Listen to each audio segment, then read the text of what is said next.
What was your first break? Because I can imagine those apartheid days were difficult to get on. It was because listening to these guys, you convince yourself because you're rehearsing by yourself in your room, in your corner. Yeah. You don't even have a room. I sent demo tapes. I used the Tempest, Yeah. those tape decks still you press pause and then play and record. And I sent the demo tape to what was then Radio 5. I sent to Radio Bob as well. And I got rejected outright. And then during the trick, there was one nightclub at Richville called Serama. And Sekhale Mohoti, bless his soul, rest in peace, used to come through, to the club. And he said, look, man, you're really good at this mixing thing. I've never seen, because Kokasi Nele, you put the needle, the record plays and it ends, and I had learned how to mix. And he was like, let's make a deal. You teach me how to mix, and I'll get your foot in the door, go Radio Bob. I was like, whatever. I didn't believe him. And this is Mr. Sekhale, yes. I didn't believe him. I was like, whatever, Yeah. So I taught him how to mix anyway. And you know as well as I do, if you're not tone deaf, you can learn how to mix in a week. Yeah. All you have to know is the beats and everything and where to mix and how to mix. And then after matric, he said, I'm keeping my promise because I promised you. Got to Bob. He trained me after hours. Like he used to sneak me in and show me how the board works and everything, how to cut a promo on a 1/4 inch, what a cartridge was, the microphone technique, everything. I mean, and it was amazing because he did all of this illegally. So he just sneaked me into the building. So he liked you. It was very tight. Exactly. And one day, as I was hanging around, because I used to audition, so every other month they would have auditions for overnights. I mean, at that stage, it was even nice because Zandi Lenzalo was on, Bendy Gobe was on, and they were all my age group. And I was like, but, guy chance, Yeah. But I was a little bit awkward, I was, I had a secret, tall, skinny, lanky, torn jeans, it was, and one day, one of the afternoon drive guys had an altercation with the station manager. And they didn't want to move the musical chairs. And then one guy said, but there's a guy, man. Because I never left. I used to be at reception almost every day. Sure. Really, honestly. And they were like, this is your last chance. That's like me. And when they auditioned me, they put me in a production studio. And I think it was a setup because they really wanted to get rid of me.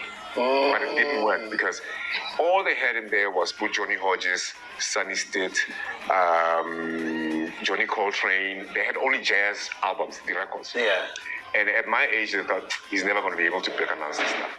Unfortunately for them, jazz was my thing. I mean, I grew up listening to jazz. Yeah. So I killed it and I got the job immediately. Wow. On the afternoon drive.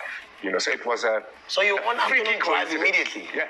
You won drive immediately? Straight on to drive. Straight on to drive immediately. Yeah. I mean, they gave me a car and everything. Were like, go and a driver. Go to Attersville, pick up whatever's yours, and come back the next day. So, and I was on air in 2 days. That is incredible. For those who don't know, Mr. Mabena became one of the biggest household names in this country has ever had. When you talk about somebody whose career is at its peak and he's so famous that he's known by everyone. He's on television, prime time.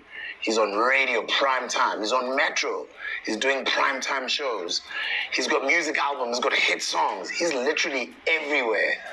And for me, I'm just... I didn't even know that Mr. Sekhale Mohoti put him on. Yep. You see, these are the type of stories that I want to listen to. I lived at his house, actually, before I got the gig. I lived with him and his mother and his siblings for about 5 months or so. Some days would be so tough. We'd be eating papaka mayonnaise. But the essence of it was really fantastic because through time, I got to find out that we were actually related long distance through his mother. His mother had a Mabena kind of connection down the line, which, when life is meant to be a certain way, it will be. But what I've just said, this is what he's saying. It's prior to him becoming that big. He became big when he came to Joburg. Now, they moved to Joburg. Yeah. What inspired you? Because I'm figuring as a kid who's probably supposed to be scared of going to Joburg. But you came to Joburg and you even became bigger. I didn't want to. And the reason for it is that life in Bob was so comfortable. I mean, when have you heard of a broadcaster giving presenters a place to stay, and company cars. We had company cars. Wow. The Jetta at that time, you know.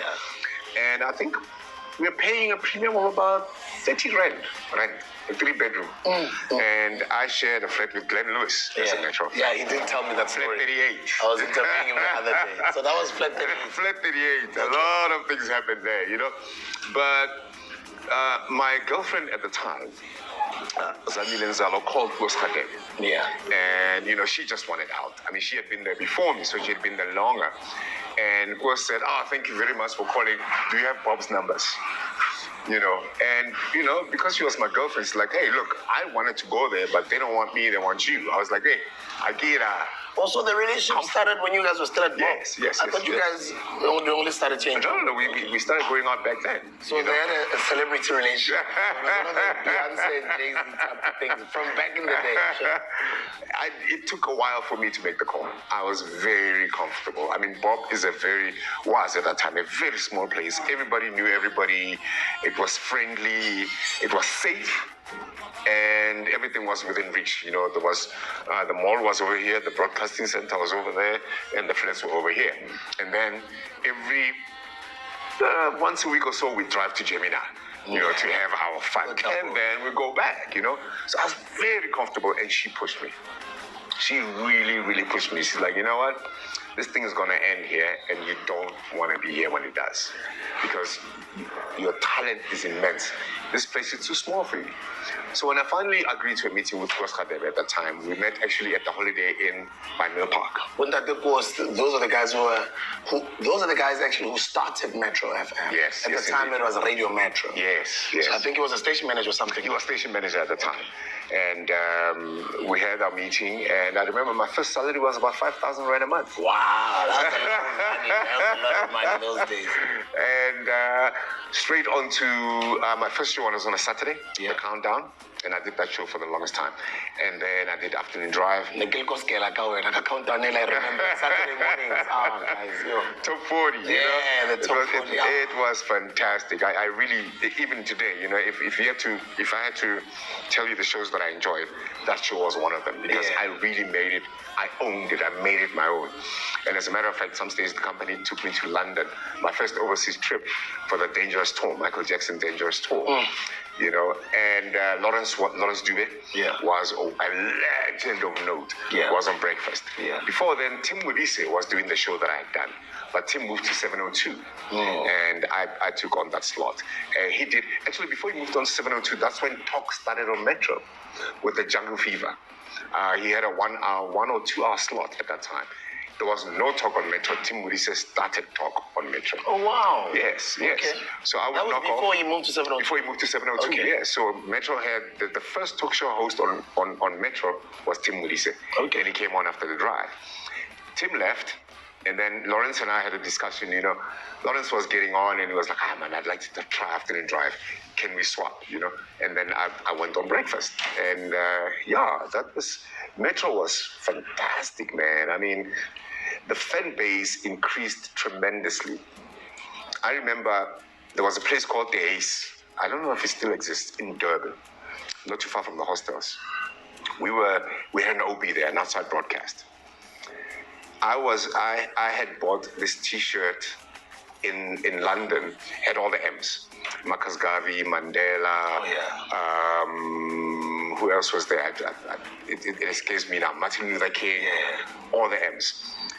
By the time I got from the OB van to the stage, the T-shirt was gone. I guess that's when you realized how famous you were. You know what I mean? It was like, what the hell? My life has just changed. My watch was gone. My wallet was gone. Fortunately, I got back my wallet with the money in it. I got back my watch, but not the T-shirt, not the cap. A few weeks later, that T-shirt was all over the place. This was $10 million, so you know they duplicate fast. Also.